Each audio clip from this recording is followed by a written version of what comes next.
Hey guys, welcome back to our channel journey to success. तो unit 3 हम करने वाले हैं जिसमें हमारा फर्स्ट टॉपिक है कैंपेन प्लानिंग। ठीक है। तो कैंपेन मतलब बहुत ज़्यादा कैंपेन्स ऑर्गेनाइज की जाती हैं, powerful strong and successful campaigns organise करती हैं बहुत सारी कंपनीज। जैसे आपने सुना होगा नाइकी की कैंपेन चलती है जस्ट डू इट, या फिर आपने माउंटेन ड्यू की तो पक्का ही देखी होगी, डर के आगे जीत है। So these are the campaigns ताकि जो ऑडियंस है वो आपके टुवर्ड्स अट्रैक्ट हो और आपके प्रोडक्ट को बाय करे। सो कैंपेन में एक पर्टिकुलर फीचर भी दिखा सकते हैं और एक लिमिटेड ऑडियंस को, या फिर डिफरेंट डिफरेंट एट्रीब्यूट्स भी शो कर सकते हैं किसी भी प्रोडक्ट्स के, ताकि वो ज़्यादा लार्ज ऑडियंस को अचीव मतलब टारगेट कर पाए। सो बेसिकली क्या क्या एलिमेंट्स हैं किसी भी एडवर्टाइजिंग कैंपेन के? तो मेनली ये 3 एलिमेंट्स होते हैं किसी भी एडवर्टाइजिंग कैंपेन के। Number 1, targeting the audience. Main focus क्या है कि जो मैसेज है वो टारगेट ऑडियंस तक पहुंच जाए यहाँ पे। और सेकंड एलिमेंट है मैसेज स्ट्रेटजी, थर्ड है media strategy. Media strategy and message strategy के थ्रू कैसे अट्रैक्ट करना है टारगेट ऑडियंस को, दैट इज मोस्ट इंपॉर्टेंट। सो ये 3 एलिमेंट है, targeting the audience, second message strategy and third is media strategy. तो आप एग्जाम्पल लिख सकते हो कि डर के आगे जीत है was the campaign by the, या is the campaign by the Mountain Dew. अब आपको प्लान करना है कैंपेन और एडवर्टाइज करना है कैंपेन। तो आप चाहते हो कि आपका जो कैंपेन है वो बहुत ज़्यादा इफेक्टिव हो। तो सबसे पहले आप फंड्स देखोगे कि आपका एडवर्टाइजिंग बजट क्या है, अप्रोक्सीमेट क्या डिटरमाइन करोगे कि आपका बजट कितना है। उसके बाद आप मीडिया प्लानिंग करोगे। देन आप मैसेज क्रिएट करोगे कि आप मैसेज क्या देना चाहते हो। आपने पूरा प्लान लेआउट तैयार कर लिया कि आपको क्या क्या उसमें रिप्रेजेंट करना है। देन आप अपना कैंपेन ऑर्गेनाइज करोगे, एग्जीक्यूट करोगे। देन उसके बाद उसकी इफेक्टिवनेस को एनालाइज करोगे एंड देन आपका जो कैंपेन है वो एंड अप हो जाएगा। So these are some of the steps कि आप प्लान कैसे कर सकते हो एडवर्टाइजिंग कैंपेन को। नंबर पहले अपना बजट देखोगे, देन मीडिया प्लानिंग करोगे, देन क्रिएट करोगे एडवर्टाइजिंग मैसेज, देन एग्जीक्यूट करोगे कैंपेन एंड देन इवेलुएट करोगे कि जो आपका एडवर्टाइजिंग कैंपेन था वो कितना ज्यादा इफेक्टिव था। ठीक है, then that's the end of your advertisement campaign. अभी जो क्वेश्चन बहुत ज्यादा इंपॉर्टेंट है that is IMC planning process. IMC आपके सब्जेक्ट का ही नाम है, that is integrated marketing communication. तो उसकी प्लानिंग का प्रोसेस क्या है? देखो ये थोड़ा सा कम्प्लेक्स है लर्न करना, बट अगर आपने ये पॉइंटर्स लर्न कर लिए, ये आप किसी भी क्वेश्चन में यूज कर सकते हो IMC प्लानिंग प्रोसेस को, क्योंकि मैं आपको इजी वे में समझाती हूँ ताकि आपको समझ आ जाए और आपको लर्न भी साथ में ही हो जाए। ठीक है। अब सबसे पहले आप ऑब्वियसली गोल्स डिसाइड करते हो कि आप मार्केटिंग क्यों कर रहे हो, आपके गोल्स क्या हैं। तो number 1 step is marketing goals, number 2 is marketing strategies. ठीक है। अब आपने प्रमोशन करना है तो आप अपनी सिचुएशन एनालाइज करोगे। So third step is situational analysis related to the promotion. Third आपके कम्युनिकेशन ऑब्जेक्टिव्स क्या है। देन आप अपना बजट देखोगे एंड देन आप मेजर कर लोगे रिजल्ट्स। ठीक है। अब इसमें ये चीज इंपॉर्टेंट है कि जब हमने फर्स्ट यूनिट भी किया था तब मैंने आपको बताया था कि इंटीग्रेटेड मार्केटिंग कम्युनिकेशन प्रोग्राम में ये सारी चीजें आएंगी। Advertising, direct marketing, internet marketing, sales promotion, public relation, publicity, personal selling. तो अभी हमें इंटीग्रेटेड प्लानिंग करनी है, तो इनका इंटीग्रेशन होना बहुत ज्यादा जरूरी है। So integration and implementation of the marketing communication strategies, and आपको उसको कंटिन्यूसली क्या करना है, monitor and evaluate and control करना है, ताकि जो आपका प्रोग्राम है वो सक्सेसफुल हो पाए। सो ये बहुत ही ज्यादा इजी है। नंबर पहले गोल्स, नंबर दूसरा strategies, number 3 situational analysis, then आप communication objectives, then budget, then measure the results और इंटीग्रेशन। ठीक है। एंड देन लास्टली आप क्या करोगे, उसको मॉनिटर करोगे, कंट्रोल करोगे एंड इवेल्युएट करोगे इंटीग्रेटेड मार्केटिंग कम्युनिकेशन प्रोग्राम, ताकि आपका सक्सेसफुल हो पाए। अभी हमने जैसे इंटरनल हम पढ़ते हैं इंटरनल मार्केटिंग। इंटरनल मार्केटिंग क्या है, मतलब अपने स्टाफ को इन्वॉल्व कर लेना एट ऑल द लेवल्स, ताकि आपका जो स्टाफ है वो आपका मार्केटिंग समझ सके।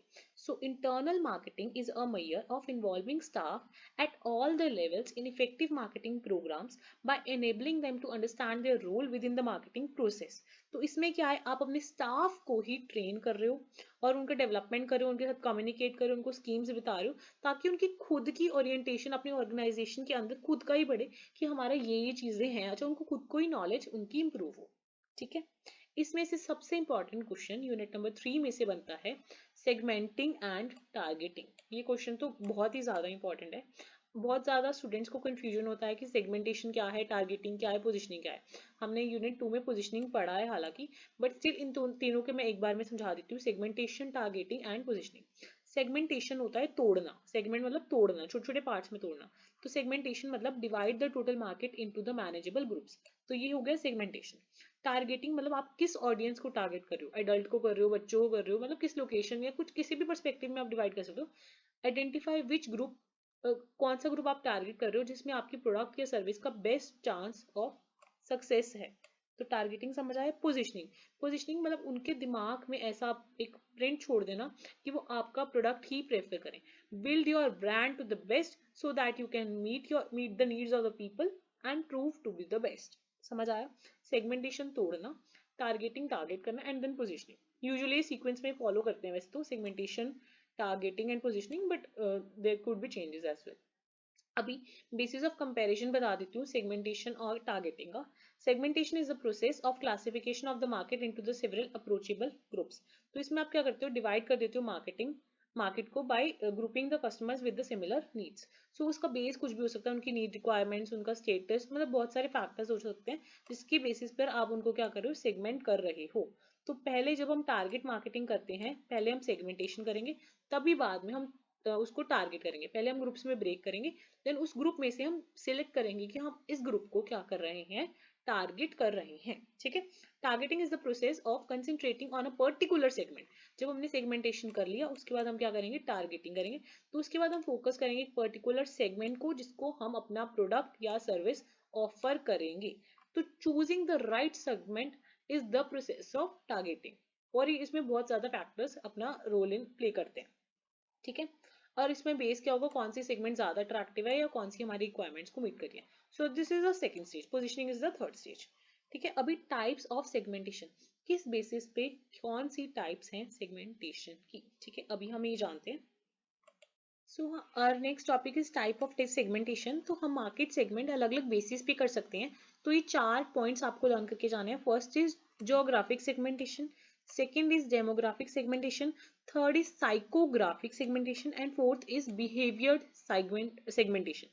ज्योग्राफी मतलब ज्योग्राफिकली आप मार्केट्स को बांट रहे हो, तो वो ज्योग्राफी आप village, local market, zonal area, urban area, metro area, कितनी डेंसिटी है, कंट्री कौन सी है, क्लाइमेटिक कंडीशंस कौन सी है, मतलब किसी भी बेसिस, ज्योग्राफी के किसी भी एलिमेंट के बेसिस पर सेगमेंटेशन ऑफ द मार्केट कर सकते हो। ठीक है। सेकंड है डेमोग्राफिक।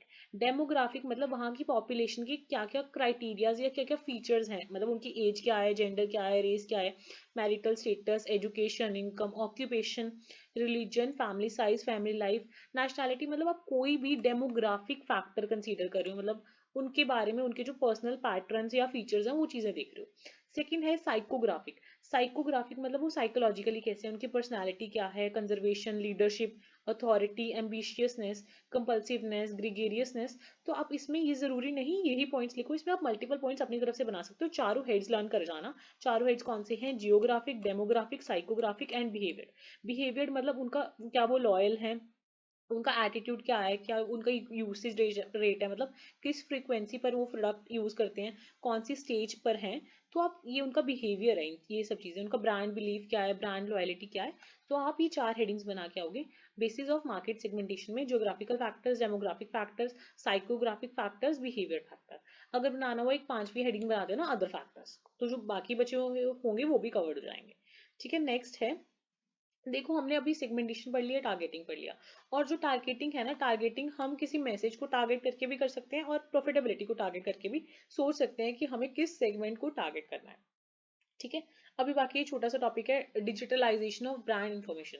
इसका मतलब है डिजिटलाइजेशन मतलब किसी भी इंफॉर्मेशन को डिजिटल फॉर्मेट में कन्वर्ट करना इज डिजिटलाइजेशन। सो डिजिटलाइजेशन जब होती है तो जो डाटा है उसको रिसीव करना, एक्सेस करना एंड शेयर करना ईजी हो जाता है। सो अगर इसका कोई क्वेश्चन आता है तो आपको डिजिटलाइजेशन का मीनिंग पता है, ब्रांड इंफॉर्मेशन पता है, तो आप लिंकअप करके जो भी रिक्वायरमेंट्स होंगी क्वेश्चन की वो फुलफिल कर सकते हैं। अब ये क्वेश्चन बहुत ज्यादा इंपॉर्टेंट है इस यूनिट में से, थर्ड यूनिट में से, that is customer data base. अब आपको पता है, आपको कई बार काफी बार रैंडम कॉल्स आते रहते होंगे क्रेडिट कार्ड्स के लिए या बाकी चीजों के लिए कि आप ये ले लो जी, ये ले लो जी। That is customer database. Customer database है क्या, कस्टमर डाटाबेस या marketing database refers to an electronic filing cabinet. It involves list of name, address, telephone number, उनका लाइफस्टाइल, उनका ट्रांजेक्शन डिटेल्स, पर्सपेक्टिव बायर्स, मतलब उनके पास सारा डाटा होता है, आपका नाम, एड्रेस, आप क्या खरीद रहे हो, क्या ट्रांजेक्शन कर रहे हो, मतलब उनके पास कुछ ना कुछ अलग अलग सोर्सेज ऑफ इंफॉर्मेशन से डाटाबेस मार्केटिंग आ जाती है। और उन इंफॉर्मेशन को यूज करके आपकी जो परचेज है, आप क्या परचेज कर रहे हो, क्या फ्रीक्वेंसी है आपके परचेज करने की, परचेज वैल्यू, या जितने भी आपके प्रमोशन ऑर्डर्स हैं उन पे क्या रिस्पॉन्स रहता है, इन सब चीजों से आपको वो पोटेंशियल बायर से एक्चुअल बायर में टर्न करने की कोशिश करते हैं। ठीक है, उनके पास डाटा होता है, दैट इज कस्टमर डाटाबेस, जो कस्टमर का डाटा है, फोन नंबर, एड्रेस वगैरह, जिससे वो ट्रैक करते हैं कस्टमर की रिक्वायरमेंट्स। तो जैसे आपने देखा होगा कई बार आप सर्वे वगैरह फिल करते हुए कहीं से, वहां से उनके पास आपका डाटा आ जाता है, तो उसको वो यूज करते हैं फर्दर। सो इसमें क्या है, which of the following are the important task associated with customer marketing, database marketing. तो वो क्या करते हैं, आपके डाटा की क्या करते हैं, डाटा माइनिंग बहुत होती है, डाटाबेस से वो कम्युनिकेशन करते हैं, आपसे बातें करते हैं ताकि आपको इन्फ्लुएंस कर सके कोई भी प्रोडक्ट या सर्विस लेने के लिए। या फिर बहुत सारे मार्केटिंग प्रोडक्ट्स होते हैं जो डाटाबेस ड्राइवन होते हैं, डाटाबेस की कोडिंग एनालिसिस होती है, और कई लोग क्या करते हैं, बिल्डिंग और डाटा वेयर हाउस, डाटा का वेयर हाउस बन जाता है। तो ये एक ना RFM एनालिसिस भी पार्टी है इसी चीज का, डाटाबेस, कंज्यूमर डाटाबेस का।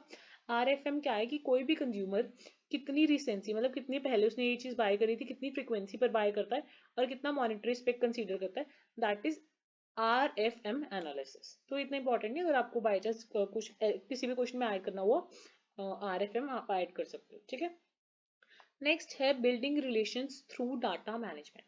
अब आपको डाटाबेस समझ आ गया ना कि डाटाबेस यूज कैसे होता है मार्केटिंग में, ताकि वो आपको इन्फ्लुएंस कर सकें कोई भी प्रोडक्ट या सर्विस लेने के लिए। सो आजकल ना एक आपको कई बार काफी बार बैंक से कॉल आता होगा, जिसमें वो बोलते हैं कि हम इस बैंक के रिलेशनशिप मैनेजर बोल रहे हैं, तो आप क्रेडिट कार्ड ले लो, ये वो। सो वो क्या करते हैं कि जो डाटाबेस है ना, डाटा मैनेज करके आपसे कस्टमर रिलेशनशिप मैनेज करने की कोशिश करते हैं। या कई बार आपको रिलेशनशिप मैनेजमेंट के कॉल आते होंगे कि आपको कोई बैंक में कोई दिक्कत नहीं आ रही है, किसी चीज में आपको कोई हमारी सर्विस की तरफ से कोई दिक्कत तो नहीं आ रही। सो वो क्या करते हैं कि कस्टमर के साथ रेगुलर इन टच रहते हैं, और जानते हैं कि कस्टमर को भी कोई इश्यूज नहीं आ रहे हैं, कोई भी सर्विसेज है उसके बारे में कस्टमर्स को क्या करते हैं, अवेयर करवाते हैं। So customer relationship management is a term of methodologies, technologies, e-commerce capabilities used by the firms to manage the customer relationships। तो कस्टमर्स के साथ रिलेशनशिप्स को मैनेज करने के लिए जो भी चीजें आती हैं, वो चीज पार्ट बनेगा कस्टमर रिलेशनशिप मैनेजमेंट का। ठीक है, अब जो कस्टमर रिलेशनशिप मैनेजमेंट है, they try to sell you something, marketing करते हैं, कई बार सपोर्ट भी प्रोवाइड करते हैं, और कई बार आपका जैसे डिलीवरी अलर्ट या पेमेंट ट्रैकिंग, ये सब चीजों में भी हेल्प करते हैं। So CRM helps in the sales, marketing, support and the orders. ठीक है, उसके बाद हमारा टॉपिक है डेवलपिंग क्रिएटिव मैसेज स्ट्रैटेजी। अब आपका जो मैसेज है, आपको स्ट्रैटेजी पता है कि आपको मार्केटिंग करनी है, बट जो आपका मैसेज है दैट शुड बी क्रिएटिव, और जिसकी वजह से आपका जो मैसेज है वो मेमोरेबल हो, अट्रैक्टिव हो, डिस्टिंक्ट हो आपके कॉम्पिटिटर से। ठीक है, सो क्रिएटिव स्ट्रैटेजी मतलब जो आप मैसेज कम्युनिकेट करना चाह रहे हो उसमें आपके क्रिएटिव टैक्टिक्स हैं, मतलब क्रिएटिव एलिमेंट्स जो आपके हैं, वो मतलब जो आपका मैसेज है वो बहुत ज्यादा अट्रैक्टिव है, डिस्टिंक्टिव है, और मेमोरेबल मैसेजेस हैं उसमें।